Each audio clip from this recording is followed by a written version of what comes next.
everyone, welcome back to Tinah TV. If it's not your first time here, if it is your first time, hello there, I see you.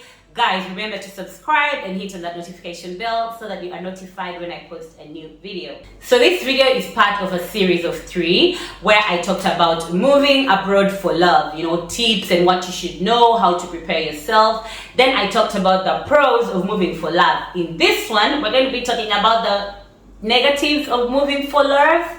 If that sounds like something you're interested in, then stay tuned. Sometimes it takes the one that takes away my pain.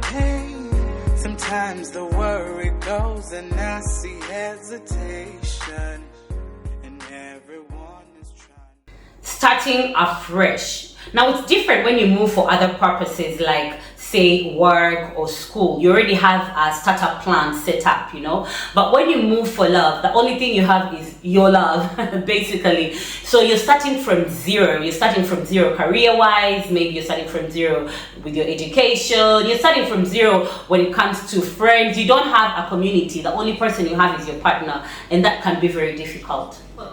I think moving for love can also create codependency in an unhealthy way, because you're going to have only this person who is your romantic partner, but also your entire support system. This person is going to be your family because you've probably left your family behind. They're going to be the only friend you have for a while. If you haven't moved, if you don't have an employment, they're going to be the person you depend on financially. They're going to be someone you depend on emotionally. You're going to ask a lot from this person and you're going to depend a lot on them. So that may create a bit of an unhealthy relationship. The third con, adding on to the one I just mentioned, is resentment. So moving for love sometimes could create a relationship where you resent your partner. And this is how that could happen. Because you are depending on them so much, the burden on them is very heavy. And because you can't do so many things on your own, you start to feel like, like a child who's helpless, that needs to be fed, that needs to be shown how to walk, how to crawl, how to grow. And this can create a bit of friction between you and your partner. I remember when I had just moved here, maybe it was the 2nd year, I felt so helpless because I needed my husband to help me with every single thing. But I was always an independent person, so it felt like, oh my God, I need to get out of this codependency, the one that I talked about. But then also I feel like it was a lot of burden for him as well to have to support me in all senses. And so moving for love can have that negative impact.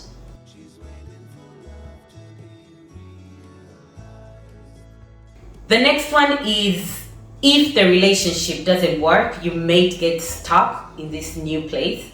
So maybe you've already uprooted yourself in your home country, in the place where you already had a life created and settled there, and moved to this new place. And because you just moved for love, you don't really have a plan. It's very important to have a plan. I mentioned that in my other video, so you should check out that video talking about moving for love. But anyway, if you didn't really have a plan to stay in this country other than your partner, you may get stuck, and this can go really bad sometimes. I've seen some situations where people moved for love, they banked on their partner for, let's say, accommodation, and then they get kicked out and they're left dry on the streets. So that's also another con of moving for love. You kind of don't have a plan apart from your love, and if that doesn't work out, you actually don't have a plan. The 5th and last con of moving for love that I thought of is that you take longer to invent yourself.